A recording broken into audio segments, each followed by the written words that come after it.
Welcome to the EMT Pro podcast, where we deliver relevant EMS content from the field and the classroom each week. Each episode of this podcast can get you 1 full hour of continuing education through our partner, emt-ce.com. So head over there for more information. I'm your host, Steve Williams, and with me, as always, is co-hosts Dan and Holly. Guys, say hi. Hi, Steve. Good afternoon. How's it going? Good. I'm glad you haven't cut us yet. So No, we're still here. We're still going strong. So we got a really fun episode. It's going to be a good one. It's one of those episodes we talked about doing before we even started the podcast. Right. Like a must do. Yeah. And I'm going to let you introduce it. Okay. So today we're going to talk about IOs and all the things we've learned wrong and how to do them right. So our friend Scotty's going to come on and talk to us. He was one of the inventors of the IO, so I think he's the authority on this subject, and talk about the science behind it, talk about some pediatric IOs. You think he calls it a myo? You know what? Let's ask him to change the name. That's a dad joke for you, yeah. Dan, you should see Dan's face right now. Get there right now. All right. So I first met Scotty, last year at an EMS conference? Uh-huh. Phenomenal. The guy just draws you in, and he's an amazing educator. He cares so much about the subjects of just anatomy and just teaching good practice. Great mentor. Awesome mentor. And he wants everybody to just be better. Yeah, that's it. Cool. Be better. That's pretty cool. Right on. Well, I'm looking forward to talking to him, getting to know about his background. And of course, I'm intrigued on the business side of things too, because he's a guy who's in EMS and has businesses. So I'm looking forward to hearing about kind of the full picture with him. So should we get him on the phone? Let's do it. Let's get him on the phone.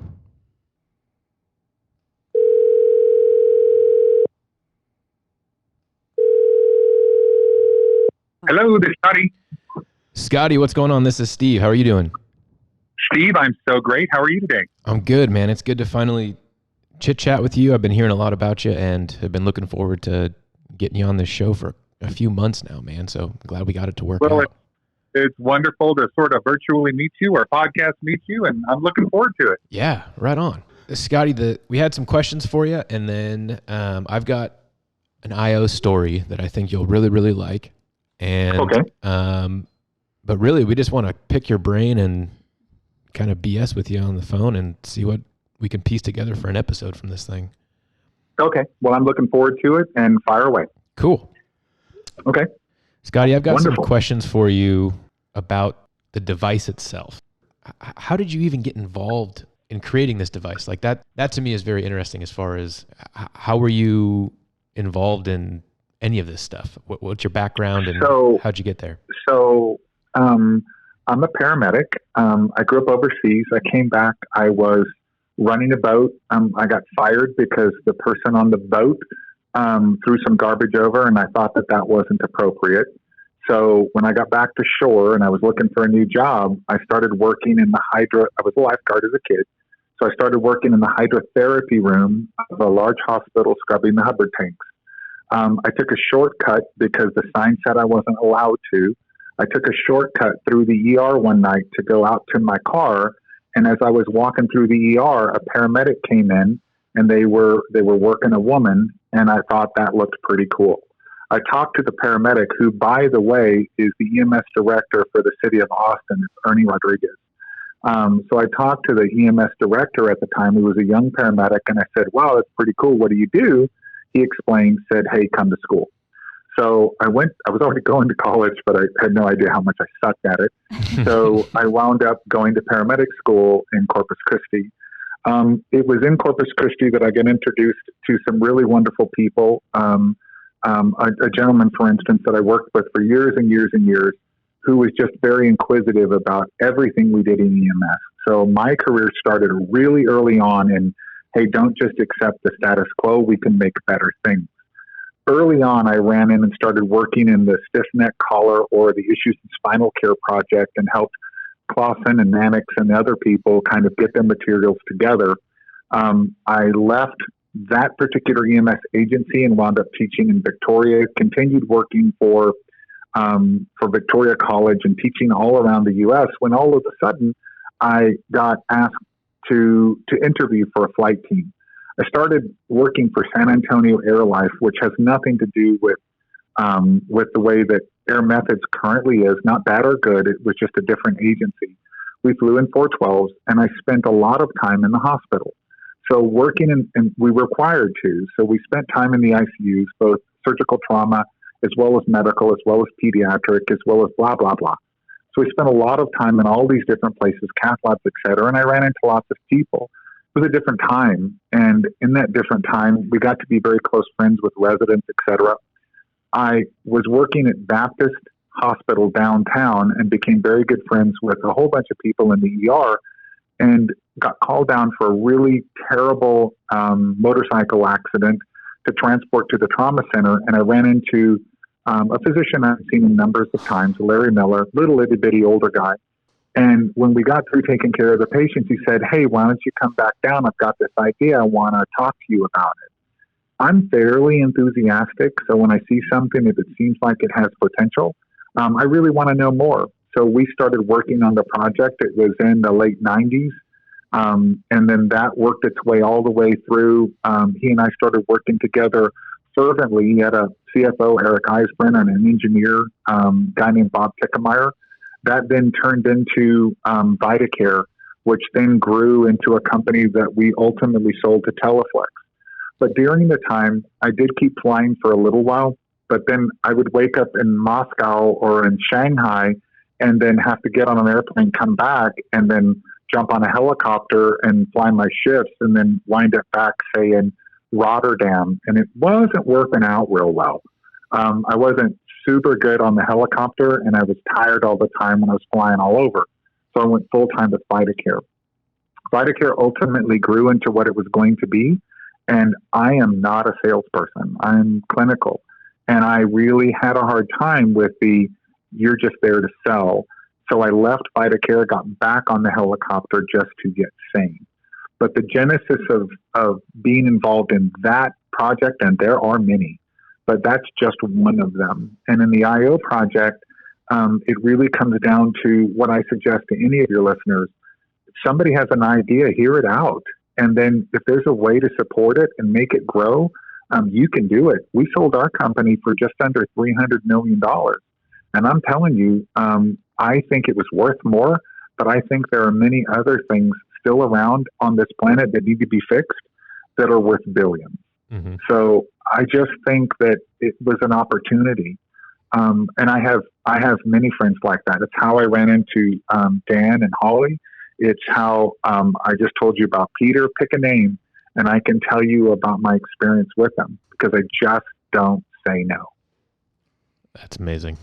I think you touched on a lot of things that have gone through. Yeah, they've gone through my brain over the years. I remember entering paramedic school and thinking like, okay, this is the field I know I want to be in. Going through school and meeting a couple people and thinking to myself, okay, I would feel like I'm shortchanging myself if I just did the paramedic stuff and then went home every day. And we wanted to do something that was going to, touch some lives in a different way, make something that makes people's lives easier or better. And that's where my business partner, Brian, and I got involved with creating some training materials, and that morphed into continuing education and LMS and classroom-based products and all this stuff. And so hearing you talk about kind of the journey you went through to meet the people you met that ended up getting to the place you're at, definitely touched on some of the stuff that he and I've gone through. So it's cool. I think it is identical. And I think what my father, who passed away a few years ago, said that, you can touch one life at a time. You can just go ahead and do that. Mm-hmm. Or you can create something and affect thousands or millions at a time. Mm-hmm. And that's what education does. It's what the creation of a new device or the modification, in our case, of an old device. That's all we did was modify an old device. Mm-hmm. And so I really think, and I've done other work in thoracic injury and surgical airways, et cetera. And those two are just the modifications of older devices and including some of the newer science and what we know to make it better. So your quest to just like not accept the status quo. I think that's why you've got listeners. Your listeners are the same way. It's got to be a better way. Mm-hmm. Isn't there something else I'm supposed to know? Right. And the answer is always yes. Mm-hmm. Totally. Yeah. So when you guys were sitting down to improve this, older device that kind of already existed, but you wanted to make it a lot better, was it always in the cards to make it a drill or a gun, quote unquote? Okay, so if you go back in the history, so one of the things that I really would suggest that your listeners do is just someday just take a skill. I don't really care what it is. Let's just take IV therapy. And you want to know about IV therapy. Start in the beginning of time. So just go all the way back into the 1400s, and let's just start sewing humans to animals, and then let's start, giving fluids, and then let's work it all the way up until the modern IV catheter in your hand. Mm-hmm. All right. So I have a read file for just about every single one of those things, but my IO read file goes all the way back to 22. So we look at Dr. Drinker, and here he is saying, look, man, people are dying. We can't get fluid into them. There's got to be a better way. So he grabs Fluffy the rabbit, and he puts an IO in Fluffy, and he figures out that he can get fluid into Fluffy without creating a problem. So then he tells all of his friends. He didn't say stick it in this bone or that bone. He just said, hey, if you put it in a bone, it works. You also have to go back, and this is going to sound completely odd, but you go back, let's say the French. Have you ever heard the term suck the marrow out of life? Have you heard this term? Mm-hmm. Yes. Okay. So we get it from cooking soup, but also if you go to Paris, and Larry and I and a couple of colleagues were sitting in Paris, and it was the funniest thing because, here comes this cow bone, which has been cut in half, and it's sitting in front of us, and there's a couple of spoons and some salt and pepper, and you're basically just going to take the spoon, put some salt and pepper on there, and eat the marrow out of the bone. Now, most of your listeners will immediately go, oh my God, that's gross. I'm fascinated because I'm sitting here going, oh my God, of course it's just fat, but at the same time it's vascularized. And so look at this. This is neat. I promise you, Drinker and the rest of them realized that. They knew that by accessing the intermedullary space, which was vascular, that they could reach the vascular spaces of Fluffy the rabbit, ergo a human. So they kind of knew all of this. We then said, look, and I will tell you, this is the very first thing I heard from Larry Miller. No orthopedic surgeon just uses a spring and jumps into the bone. No surgeon does it. An orthopedic surgeon will either manually drill or power drill into the bone. So there's got to be a better way to get into the bone that is less traumatic, that is easier to do, that also does not cause a widening of the hole. So Larry's idea to set forth, and it actually wasn't Larry's idea to drill into the bone. To be quite frank with you, it was a pediatrician named Dr. Rosenberg was a great man, Dr. Rosenberg from Chicago. He and Larry sat down and they discussed an easy way to drill into the bone. And so that then led to, okay, so if we're going to drill, because that's a better way, let's invent a better distal tip. So we invented a bi-beveled better tip, and that's Larry every day of the week. This is what cuts most efficiently into the bone. Then we blended the catheter and the distal tip together, and then the engineer said, okay, so what's the correct speed to get into a bone? Then what's the easiest reduction in electric motor? And then it just gets complicated from there and on. And not complicated, I mean, it's all very easy to understand. I enter this equation right at that time, but also in how do we translate from what we can do into a task analysis and then get people to do this very, very easily. And I would challenge any of your listeners to go back to some of the original VitaCare material. This includes videos, DVDs. This includes the training and instructors manuals and all the things that came with it. We hit this thing spot on, and we just realized that it was easier to get into bone drilling. It was easier to explain it to people than if I handed you a hammer. But I promise you, if I hand you a hammer, you can get into it really well. If I teach you how to do it manually, you can get into it really well. So you don't need the drill. It just makes it easier. And incidentally, I wasn't a fan of the name Easy IO. I hate that thing. And the reason I hated the name is just because it sounds dorky. Mm-hmm. But it is, I mean, if you're going to sell fish, just put fish on the sign. Right. And so this was easy, and it was an IO. And that is Dr. Miller in a nutshell. And so that's how the thing, he set out definitely to drill because it was less cumbersome and safer for the patient and gave the operator more control. Now, on the spring-loaded thing, I want to tell you that I know Dr. Dr. Weissman. I know Dr. Weissman from Israel. I don't know if he is still alive, but Dr. Weissman was just a great man, and he postulated that there's got to be an easier way to get into the bone. So could we use some kind of device, spring-loaded, and power into the bone? And the answer is yes, you can, provided that you're in a relatively soft bone. So their insertion sites put you high on the epiphysis, which was just fine. And those also worked. If they failed, they always could have hammered the device in.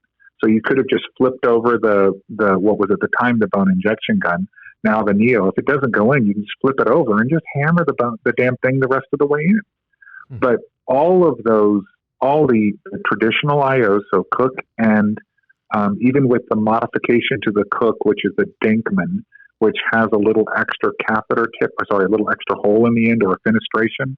The Cook needle, the Jamshidi needle, there's a lot of other needles that are also out there that relate to hematology and oncology. They all work just fine.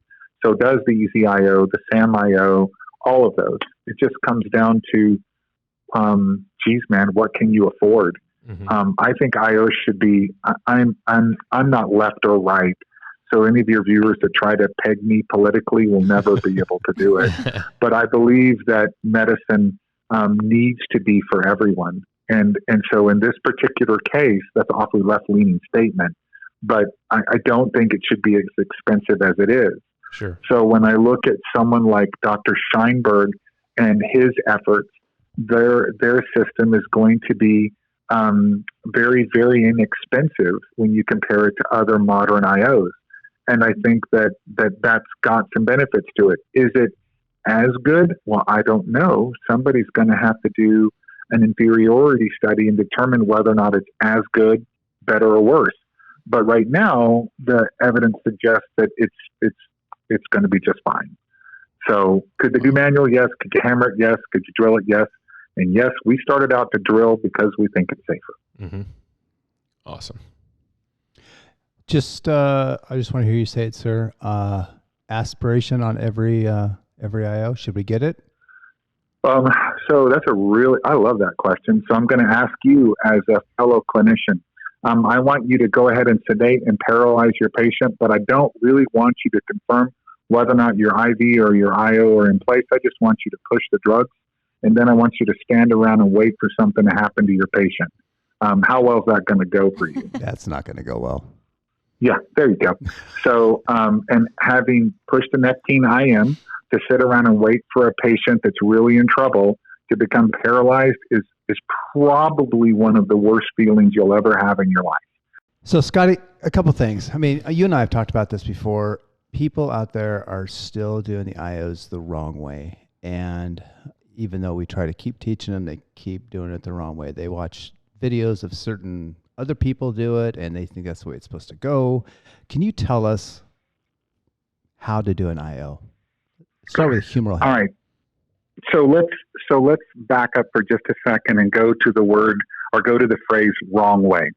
So IO's been around since 1922. So the actual physical act of placing a catheter, so a needle set, and then ultimately you take out the stylet, but placing a catheter into the intermedullary space is really simple. I think that from 1922 all the way through World War II and beyond till present day, I think we have endeavored, like everything in medicine, to make things very, very complicated. So IO is not complicated. Placing a catheter in the intermedullary space is simple, and any bone in the human body is acceptable for placing an IO. Now, we have our traditional sites, and we have those that, for certain companies, are FDA cleared, but IO is simple. So if we were to say, how do we do IO the right way? The first one that you got to get in mind is that you got to put the human body in an anatomically correct position. So just let the person lay down on the ground or down on the stretcher, and then don't mess with them. Don't move the legs left or right. Don't start manipulating anything. Just leave them alone.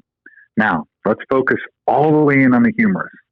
You are currently talking to the guy who actually wrote the material that said, take the arm and fold it over the abdomen. I wrote that. Let me here and now promise you it's not true. Don't do it. It's wrong. The reason we wrote that is because we specifically didn't want a paramedic, a nurse, a physician to place the catheter into the vascular space or that neurovascular bundle in the brachial area. So we rolled the arm over and we made all sorts of statements that suggested that by rolling the arm over, it sort of made the greater tubercle or that prominence that sticks out on your shoulder a little more evident. It's really not true. What we really did by rolling that thing over was protect the neurovascular bundle. The next thing that happens when you roll the arm over is that when you do place, let's just suppose you luck into getting the catheter into the intermedullary space of the humerus. When the patient relaxes or you move them, the arm falls back down and you lose the IO because it either compresses against the posterior deltoid or you abduct the arm away from the body and then you're totally hosed. So the moral of the story in humeral IO, to do it right, is put the elbow next to the body, just leave the arm where it is, find the base of the greater tubercle. I'm sure every one of you listeners at home can figure this thing out, but find your thumb on the greater tubercle, be at the base of the greater tubercle, and then perpendicular to the bone, just insert the needle set. When you feel it fall through the compact bone into the intermedullary space, stop drilling. It's that simple. Or stop rotating your hand left or right, or stop hammering, or stop doing whatever else it is you do to place your IO catheter. How's that? So that Scotty, sounds great. So Scotty, I can hear people just flipping out right now. 45 degrees to the table, 45 degrees to the patient, yes or no? So all of these degrees are just insane. So what was FDA cleared and what is the only thing that is relevant is that when you are next to the bone, that you are perpendicular to the bone. So increasing your angle to introduce the catheter into, say, the humeral head, or decreasing your angle to put it up, depending on which way you're coming from, are all wrong. All of that will just add complication to the procedure. All you have to do is put your thumb on the surgical neck of the greater tubercle, identify that, put the catheter, once you clean, put the needle set perpendicular to the bone and introduce it. That's it. You don't want to wind up any place anterior or posterior. You don't want to be above. And let's do this. Let's talk about how IO flows for a second. IO flows arterially from the diaphysis to the epiphysis. So from the middle of the bone to the top edges or the top and bottom edges of the bone. When an IO is flushed, you're actually going to push fluid not down to the middle of the bone. It's just exiting, essentially, if you do this correctly, right at the epiphysis. But if you introduce the catheter above the epiphysis, above where the, right up close to the joint, in this case, as we're talking about the humeral access, if you put it in the humeral head, you've got to go opposite flow. So your flow is worse. The reality is you just want to put the indoor next to the outdoor. When you do that, you've got great flow. So all of these angles and all of this rhetoric that surrounds humeral use is just worth not even close to all the paper people keep writing about it. It's just not worth it. So you're saying I've got my patient, they're on a backboard, or maybe they're just on the gurney because we don't use backboards anymore, right? Sure, anything, doesn't matter. I got their arms next to their sides, thumbs up. Yep, sure. Why not? Yeah. Because when you lay there, your thumb is either going to be up or it's going to be laterally rotated just a little bit. But even if your thumb is laterally rotated, that's your radial bone falling over, but it doesn't change at all the position of your humerus because your elbow's sitting there.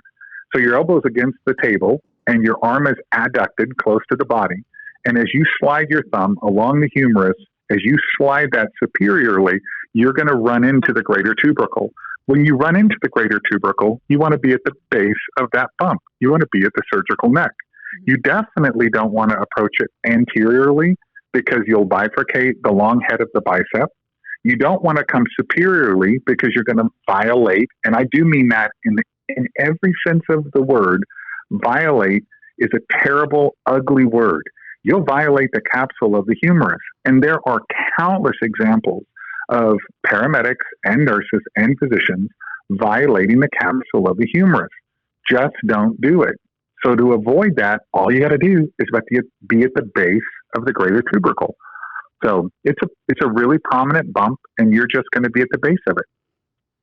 All right. So 90 degrees, arms by the side. That's it. Easy. You couldn't have said it better, Holly. It's 90 degrees, arms at the side, which is the way we're flying them anyway.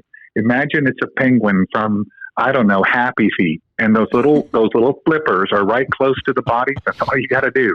And if you could suck their pants or suck their arms down on their pants and cinch them back or put a belt around their arms, you just don't have problems anymore. So just Happy Feet the hell out of them. I like it. Love it. Yeah. Man. Oh, No one ever taught me about this penguin. no, but no. Now we know. Yeah, there you go. Now I know. There you go. So back to the humeral. So let's say we're just started using Lucas devices at my fire department. And Wonderful. as you know, you put the Lucas, you hold the hands up straight up. They're kind of, they're lashed in on the Lucas device. How does that affect humeral placement if it's already been placed or if you need to place a new one? Okay, so let's go back to using the Lucas or any device like that. First of all, congratulations, because it's just so much safer to use an automated device, regardless of the rhetoric that surrounds that, than to do it manually. Yes. One, because you get tired. Two, because you get injured. Let's just put that out there first of all. Mm-hmm. Now, the city of San Antonio has great experience using their Lucas. Outcomes are still piss poor because pretty much by the time you've got CPR going in the pre-hospital arena, you and I both know things are bad. But let's talk about use of the Lucas in relation to IO. So when you're going to put an IO in place, what you really have to do is think about the most efficacious place, the best place to put it during the sequence of events that you're about to embark on.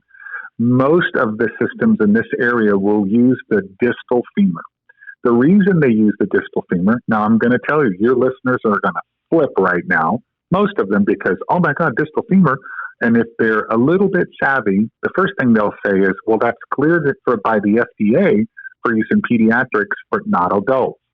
So in Texas, the medical director decides who, the medical director decides what procedures are done, not a committee.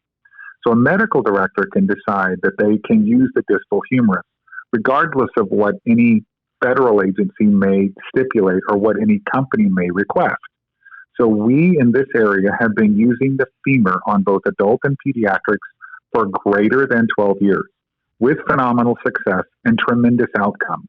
Now, and I do mean resuscitations, lifting scores that will blow your mind, all great stuff. So we don't approach a humerus in a cardiac arrest at all.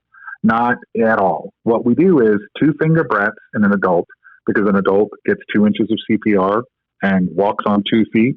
So it's 2 fingers. So we're 2 fingers above the patella, midline, so directly through the patellar tendon, and we'll insert a 45 most often in an adult. We'll insert a 45 millimeter catheter directly into the femur. So we don't manipulate the humerus at all. When we teach, and we do all of the procedural labs for the city of San Antonio at the direction of Dr. David Miramontes and Drs. C.J. Winkler, when we do their labs, we teach, do not place a humeral IO if you plan to move the arm at all. So in other words, if they're already hugging a Lucas, no problem. You could put it in.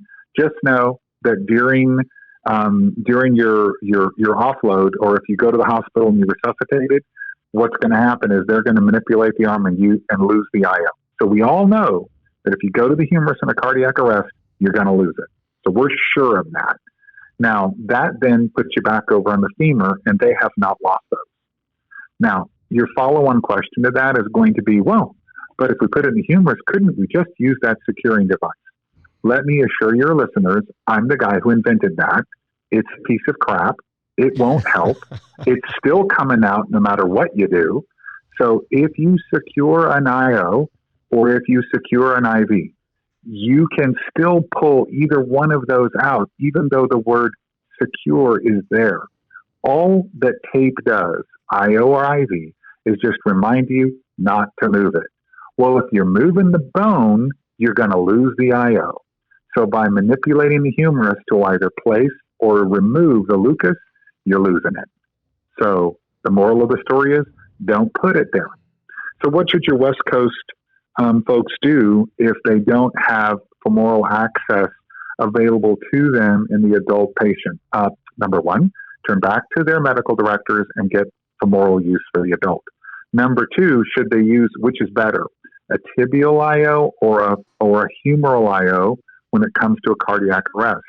And the science says by bioavailability, so drug at heart, let's just say that works. And I'm not for or against. I'm just saying drug to heart. So the amount of time it takes for a drug to go from the tibia to the heart or from the humerus to the heart is non-consequential. It's almost identical to reach a therapeutic level. It makes absolutely no difference. So if I were working a cardiac arrest and I had to make a choice, I would choose to not be near the airway or the chest or the arms, and I would prefer to be down by the extremities if I were putting an IO in.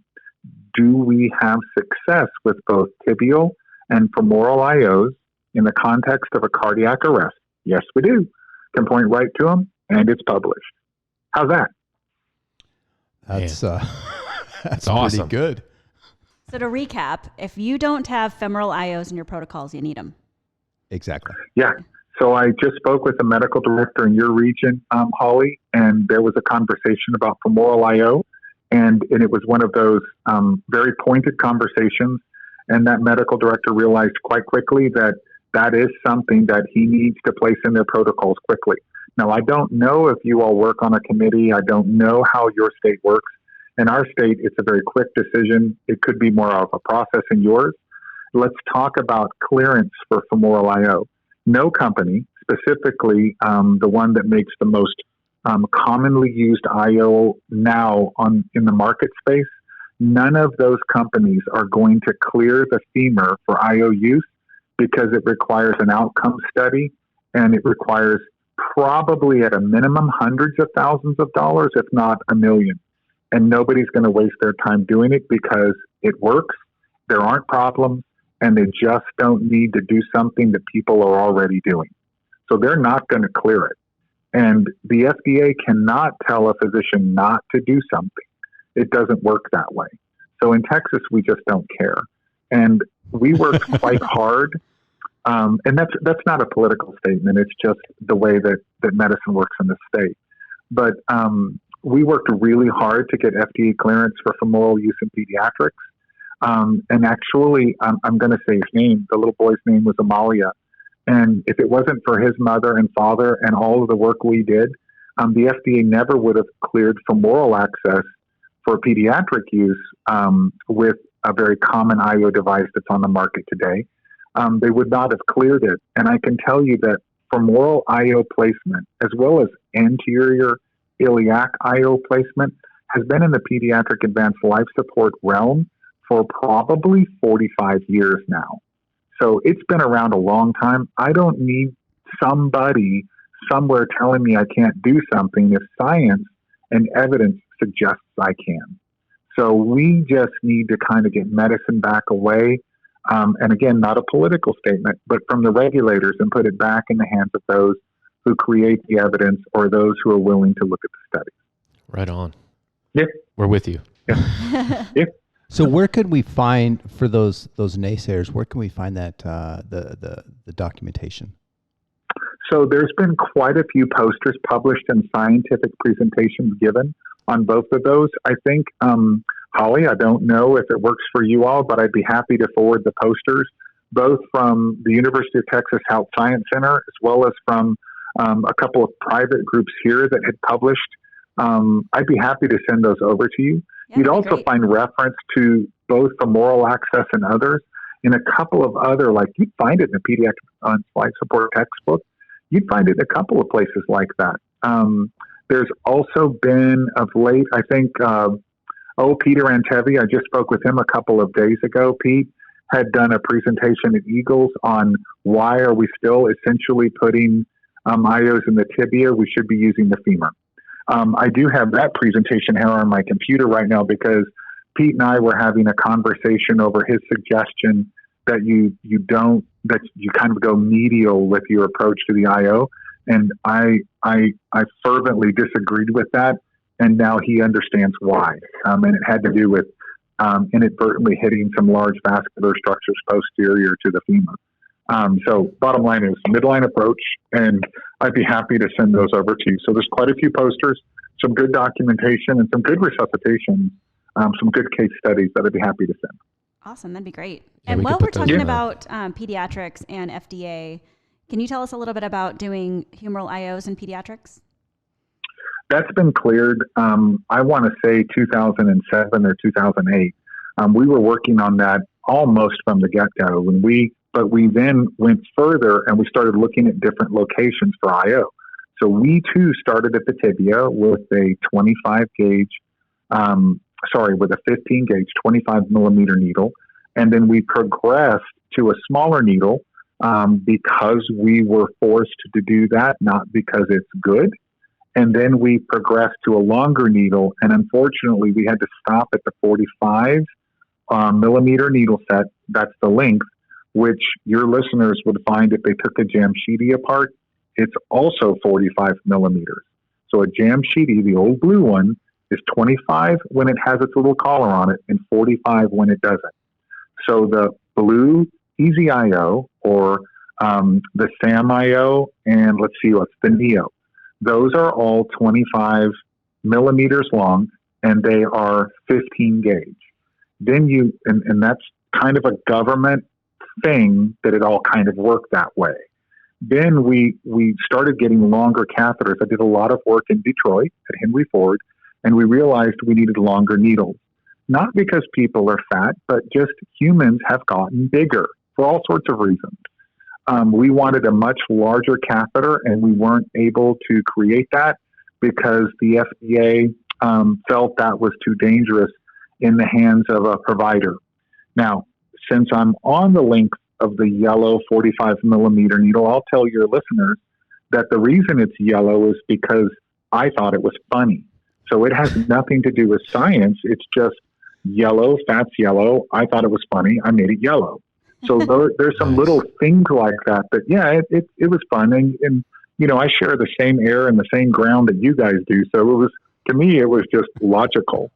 But if you look at the 45 millimeter needle set, the city of San Antonio, and I just got a case study back on Wednesday, or a case report back on Wednesday from one of our EMS fellows, so a physician that works in the street, and he was recounting to our anatomist and I, Chancellor Akai, and I were talking to him, and he was recounting how they did an open IO with great success on a patient, and it worked real well. So if this is the first time your listeners have heard that, you're taking somebody with a BMI greater than 50, no other access point that you can find, IV or IO. So you'll do an open IO. So you'll take a scalpel, make about a 1-inch incision, 2 finger breadths above the patella, and then you'll cut through the epidermis, dermis, and subcu until you get down to the patellar tendon, but not cutting the patellar tendon. And then you're able to put your IO in. So an open IO has also been done in history, but now it is a routine component of care provided in this region by a lot of services, including flight. But the reason they do it is only when they're confronted by very, very large patients who cannot get access any other way. Wow. That's news. So we were going back. I'm so sorry, Holly. You asked me another question. Oh, that's okay. What was it? It was related to what? We started talking about doing the Humeral IO in pediatrics and how it's been FDA approved for a while. Okay, so Humeral IO has been approved for a while, but there was a little sticking point. So about 2005, 2006, I was working on it, and nobody had ever really accessed the humerus for IO. Both Larry Miller and I, and you really do need a podcast with Larry Miller.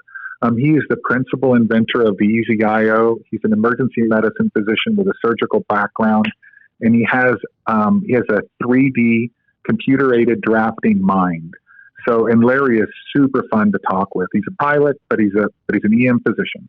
But nonetheless, Larry and I were working on this project, and we just postulated that the humerus would flow better than any other bone. We had no proof. So we started working in the lab, and we got fluoro on it, and we figured out that it really did flow well. So we really, with very limited evidence, petitioned the FDA for clearance to take the Easy IO and put it in the humerus. And really, with minimal science, we got clearance. Conversely, and I'll jump ahead for a second, we worked really hard to get the femur FDA cleared and had volumes and volumes of science and got declined. So I just can't fathom. Yeah, totally weird. But when we were in the humerus and we got it cleared for the adult, we simultaneously went at pediatric Humeral IO with very little evidence and got cleared. And so we were a little bit cautious. Now, let's talk about your reservations, historic reservations with IO related to pediatrics. And every one of you guys and all of your listeners will say, hey, my problem with pediatric IOs is the growth plate. Okay, so that is not a problem. There is papers published on it. If you violate the growth plate with a needle, you're not going to do anything to that bone at all. You and I both know that if you fracture through a growth plate, that is a whole nother story, and now that child will have developmental issues. But putting a needle in a growth plate isn't an issue. When you inadvertently put a needle into a growth plate, and let's say you try to infuse, because the bone hasn't ossified and because the vascular structures aren't quite the same, it doesn't flow as well. So you want to be below the growth plate when you place your IO. So far, so good? So what we said was, hey, let's just, since we know that you're going to be able to do this in a kid, let's just say that below the age, and I'm going to pull this out of my right now, but I think I said 6 or 8 when I first did it. And the reason that I wrote, not suggested, I can't remember exactly how I wrote it, not suggested for patients under the age of 8 or something like that. We were just pulling that out of our rear. We really didn't know. And now that we've had a lot more experience, I have zero reservation personally, nor does Larry, for placing an IO in a humerus of a child. And nor should any of your listeners. Placing an IO in the humerus of a child is completely efficacious, flows really well. You're just not going to have a problem. Now, your problem with the bone is that, and of course I have cross sections, and Holly, you do have those. So the cross sections that I created in that's going to be about 2005 too. I have both an infant and a toddler. I went to the University of Texas Health Science Center, now called UT Health. I went down to the lab and I sectioned a toddler and an infant at all of the insertion sites. And then I shot images of it. So you can put that up for your listeners. It's in that slide series, Holly, that we have, and you'll find it toward the very end. And that then, we put the catheters next to the bone, and you can appreciate how relatively small the bone is, say, in an infant, in relation to the size of your 15-gauge catheter. So it's incumbent upon the end user to not only find the bone, where the margins are, anterior, superior, for instance, put your tip on the bone, and then just as you feel it fall through the compact bone, take your finger off the trigger. What I recommend that your users do, like everybody who's ever going to put an IO in, should take a raw egg, and then that raw egg, you should hold that in your hand, and then get your IO device, whichever one it is, either SAM or the Easy IO. It doesn't work with the Neo because that's a compression device. But you take that IO and you gently place it into the shell of the raw egg without fracturing it. If you can take the same egg and put 15, 20, 45, 50 insertions in without fracturing the egg, then you get IO insertion. Then you get what the feeling is to go through the compact bone. And really, it's a feeling. It's not a visual thing. It's a tactile thing. Do you want a funny story related to that? Yes. Yeah, absolutely. So James Orlowski is really what Dr. Miller and I would consider to be the father of modern IO. James Orlowski wrote a paper, My Kingdom for an IV, and he published it. He was a pediatrician working in Chicago. He actually went overseas. He was in India, and he was treating some really significantly sick children. And he came back and wrote a paper, and you can look it up, My Kingdom for an IV. And what he was really saying is, hey, how come all these people in other countries are using IO and we don't? I would give anything if I had a sick child in front of me to have vascular access. Maybe we should relook at IO. So he wrote this paper, and that was really the rebirth of IO. We used it in World War II, but we really hadn't been using it since. So the reason that some of your older listeners started putting IOs in chicken bones is really because of James Orlowski. Well, I was at ASEP in Chicago, and it was in the early 2000s. I can't remember exactly where, but I was at ASEP, and this guy walks up, and he goes, in a very deep voice, he goes, excuse me, I am looking for Scotty Bolleter. And I said, no, I'm Scotty. And he goes, I would like to know, are you the young man that suggested people put an IO in a raw egg? I said, as a matter of fact, I am. And he goes, well, I am James Orlowski, and I suggested that they try chicken bones. So I guess we know which came first. And that was like one of my finer moments in medicine, and I'll never forget it. And of course, I didn't realize back then that I was talking to one of the greatest clinicians in the history of medicine. And so I've been fortunate, kind of the Forrest Gump in medicine, to run into people like that. But that was one of those moments. But your listeners, bottom line, to recap, you should put them in a raw egg and the humor, and to practice feeling that drop. And your listeners should definitely place IOs where they need them without reservation. And real quick with that is another way that I think I was taught to do humeral IOs is to bury it to the hub. Go to the hub. Right. Yep. And what you're saying is no matter where you place it, you're going to go in until you feel the resistance give and stop. Yeah. So I want to avoid having you do nothing but bleep me for the next 5 minutes. Oh, you say whatever you want, So I'm going to try. Well, I'm going to try and not say anything that would prevent your listeners from understanding this. Anybody who ever taught anybody to bury anything in medicine is an clown. So there is no way that IO, you should never bury an IO. When you feel it fall, it's in. If you bury it, so the proximal side of the IO, so the flange of the IO, where it connects with where the catheter connects with the hub, it was never intended to be the base, so like the stability portion of the IO. And anybody who teaches that way really legitimately has it wrong. So you just want to feel it fall into the bone and you're there. Most importantly, you don't want to move the IO once you place it. So you don't want to wobble it left or right, which is why all these people come up with these stability devices and everything else. It's in a bone. Just don't move it. But if you bury it, I promise you are going to see compartment syndrome. So there's not a doubt in my mind, one day, if your whole premise is bury it every time, I promise you one day you're going to have a complication to explain that will leave you with a scar in your brain that you will carry for the rest of your life. And none of us want those. No, absolutely not. That's awesome information. I've probably learned from 4 or 5 different people who I think probably watched some videos on YouTube and then started teaching them to other folks. And I don't think any of them have said anything but bury it. Just go all the way down. Yeah. That's what I would. Yeah. I don't want to suggest that any of your hallowed instructors and those people that you have great respect for, I don't want to say anything that's really derogatory, but they're clowns. And they really totally need to go back to what is fundamental science. And this is a critical thing, and I just don't get where that comes from. If your listeners will go back to some of the first electric IO placements, so the first time that we used, and I'm trying not to use product names, but when we were first using the Easy IO, we put out a video. Your listeners can find it. There'll be a guy, I had hair at the time, but I was wearing green scrubs.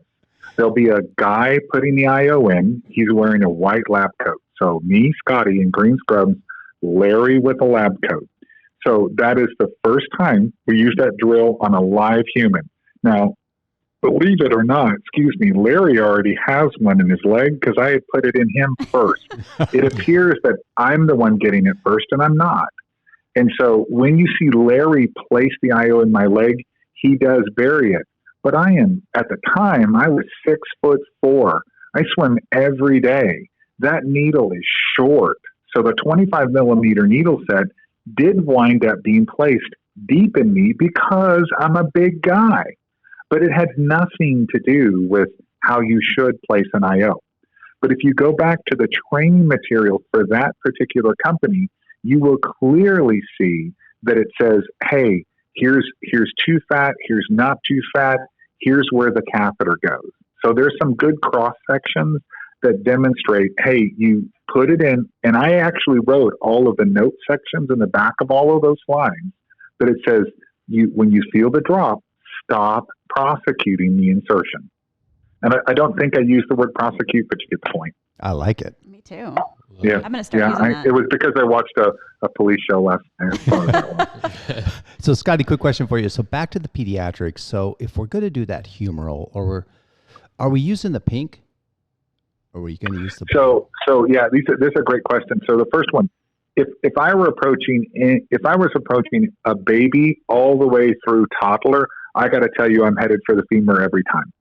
I 100% could not agree more with Peter and Heavy and any of the other pediatricians that I work with. So we're femoral almost 100%.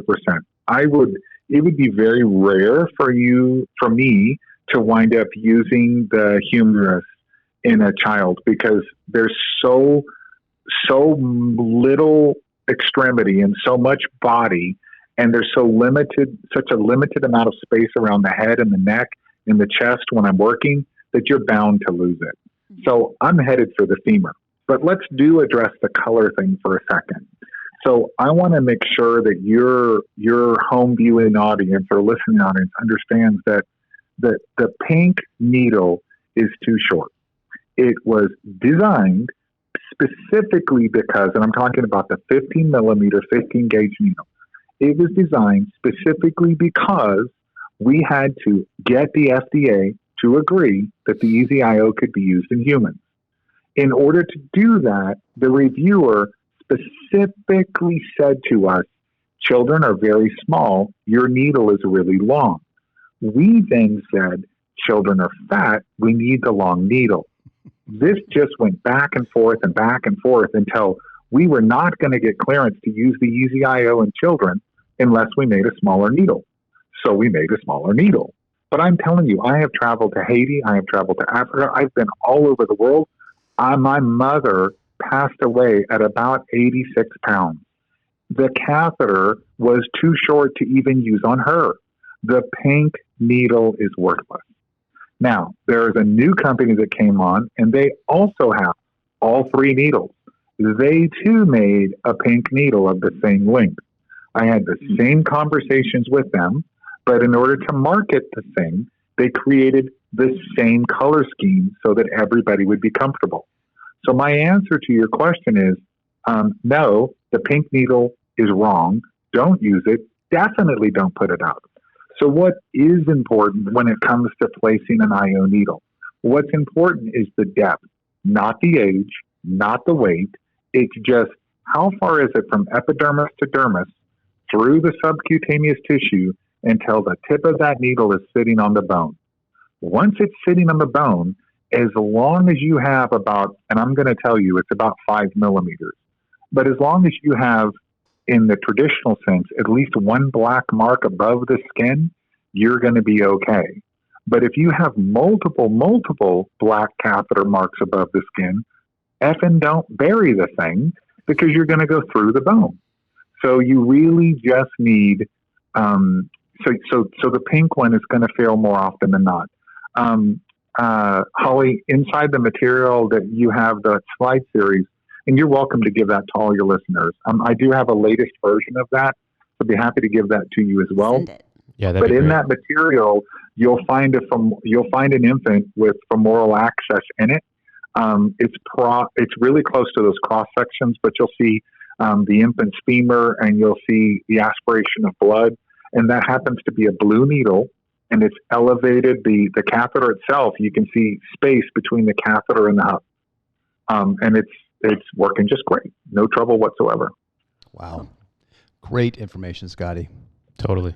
The other side of that is we do all of our labs.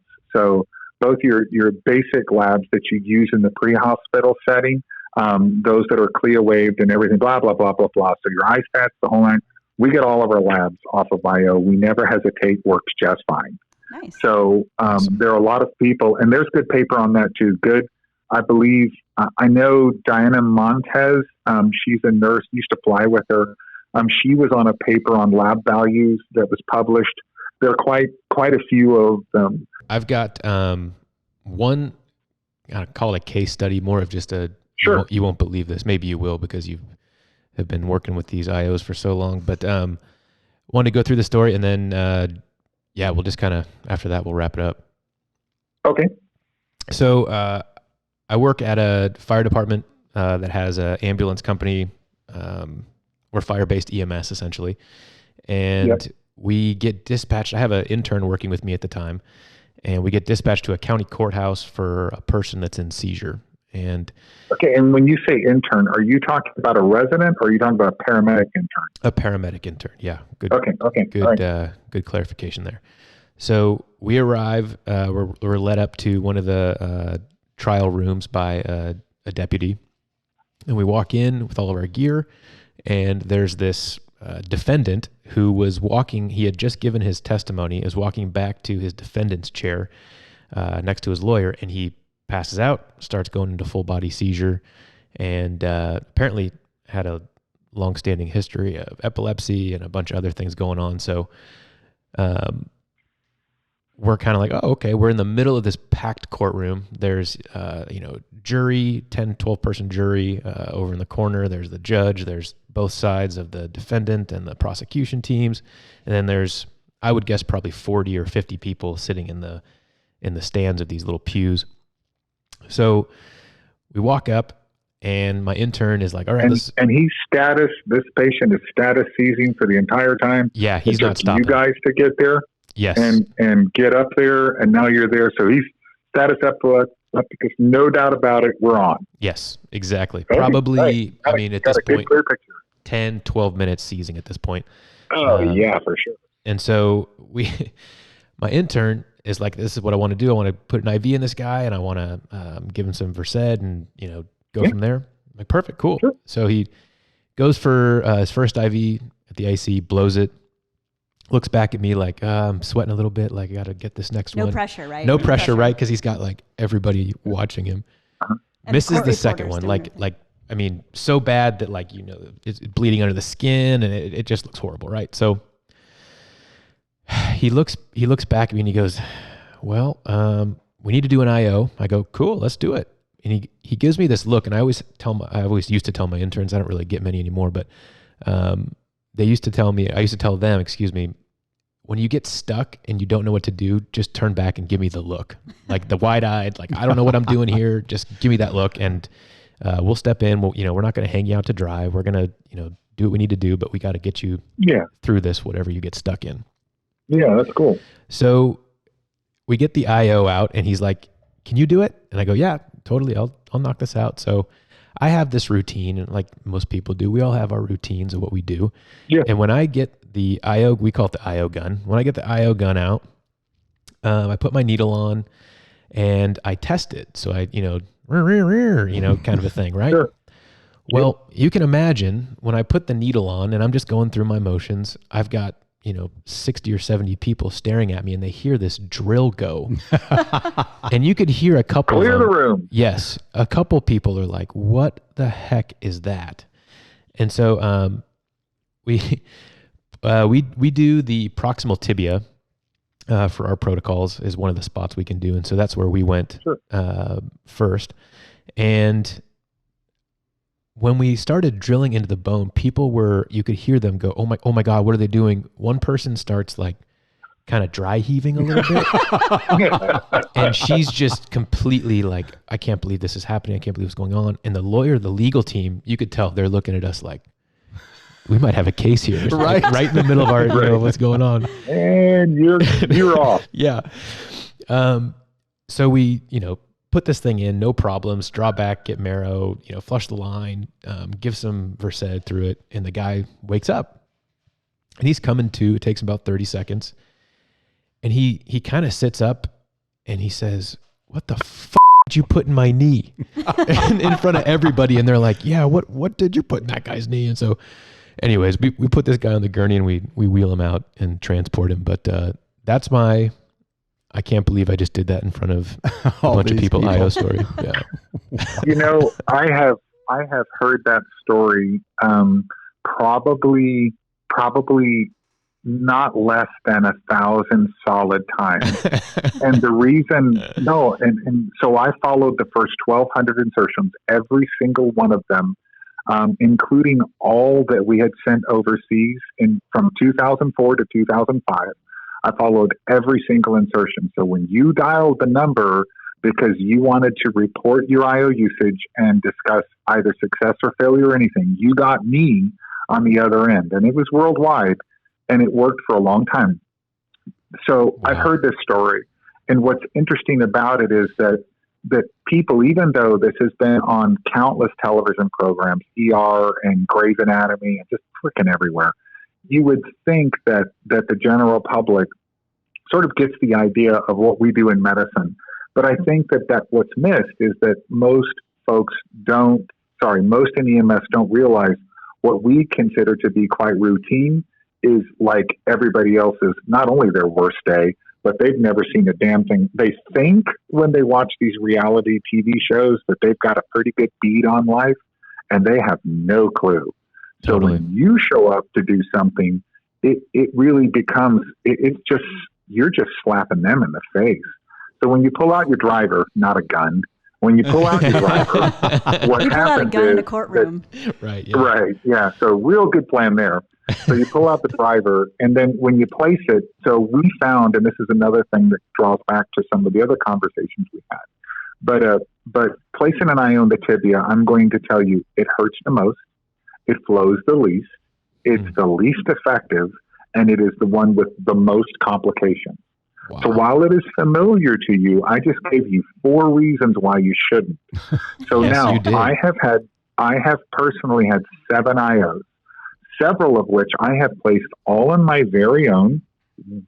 own office to figure out one more thing that we were trying to figure out. I will tell you that a tibial IO, when you place it, it is not uncomfortable. So going through the skin against the bone, then penetrating the periosteum into the or through the compact bone into the cancellous bone, that is not uncomfortable. What is uncomfortable is the nervous structures throughout the intramedullary space. They're visceral nerves. So you've got nerves on, essentially you've got somatic and visceral nerves. Somatic and what the hell is it? Somatic and I can't remember. Anyway, you got me here at the end of the day. But anyway, one feels like you're slapping across the face. The other nerve is very visceral in its nature, and that visceral response is like you getting kicked between the legs. So placing an IO is about like getting slapped. But when you start infusing through an IO, that you might as well be pinching your testicles with a pair of pliers. So even if you don't have them. So it's really pretty uncomfortable. So when you resuscitated this guy, the fact that most people don't use a 2% preservative-free lidocaine, even if they buffer the lidocaine, which Mark Peel is another guy you should have on, Mark Peel is one of those. He's a pediatrician out of Wake Med. He would be the first one to tell you, always buffer your lidocaine. And when you do that, you could have almost provided a tolerable IO. Now, tibial means tolerable if you take care of it with lidocaine. Humeral, I've had humeral IOs at Medina, which is where the PJ strain. We were at Medina, and I ran the track, and we were doing IV IO comparative, and I had a humeral IO without any anesthetic, and I could tolerate it. Femoral IO, uncomfortable until you get lidocaine, then totally tolerable. But I could see that guy sit up. We used to say levitate. Mm-hmm. I took care of a woman that was shot with a 44, and I promise you, her IO hurt more than the gunshot wound and the massive hole she had. Dang. So your users must do something about the discomfort in patients who are obtunded but will become alert, or where you're beginning an alert. Let's say if you're doing sedatives, paralytics, or antibiotics or anything like that. You must mitigate the discomfort. Absolutely. So it's a good story, but man, I've heard that 1,000 times. I've heard that one 1,000 times. I think it's really great. Well, good on you guys. Scotty, this was super fun. Do we get to do this again? It was the best. Let's do a thoracic one. Yeah. Let's do a surgical airway one. I mean, bring it on. Let's do more. Yeah, Yep. All right, we'll give Jen our love. Okay, love you guys. Oh, she's sitting right across from me. She's waving at y'all. All Okay. right. Mwah. We'll see you soon, Okay. sir. See you soon. Bye. Bye. Bye.